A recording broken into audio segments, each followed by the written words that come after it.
Secara umum ayat Al-Quran itu sebenarnya asyifa.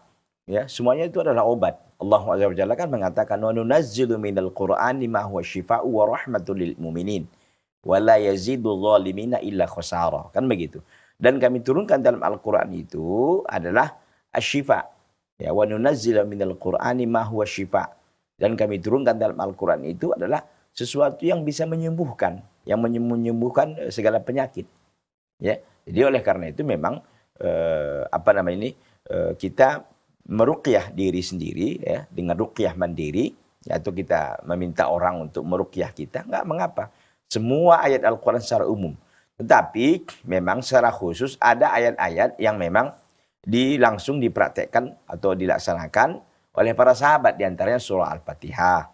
Ya, itu kisah dari awal ruqyah itu kan begitu.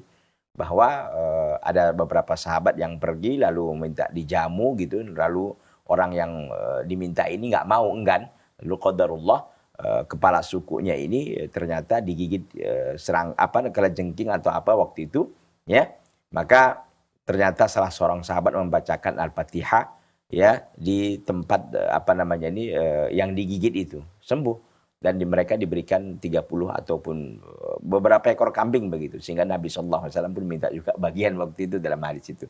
Intinya bahwa ayat Al-Quran secara umum semuanya itu bisa dijadikan ayat untuk meruqyah. Tetapi ada ayat-ayat lebih khusus seperti surah Al-Fatihah, ayat kursikah itu, ayat terakhir Al-Baqarah, bisa juga nanti surah As-Saffat, begitu juga nanti termasuk Al-Falaq ya, Al-Mu'awwadatain itu, Al-Ikhlas, Al-Falaq begitu. Kemudian juga nanti bisa dijadikan juga Ali Imran ya dan lain sebagainya. Intinya semua pada akhirnya bisa dijadikan ruqyah ya, ayat ruqyah. Jadi tidak hanya mengkhususkan pada ayat 32 dari surah An-Nahl tadi ya, begitu. Semuanya bisa dibaca, tapi terutama surat-surat yang saya sebutkan tadi, ada surah Al-Baqarah, terutama tadi itu ayat kursinya ya. Kemudian juga nanti Al-Mu'awwadatain, Al-Fatihah dan lain sebagainya. Itu lebih mengena biasanya untuk dijadikan ayat-ayat ruqyah.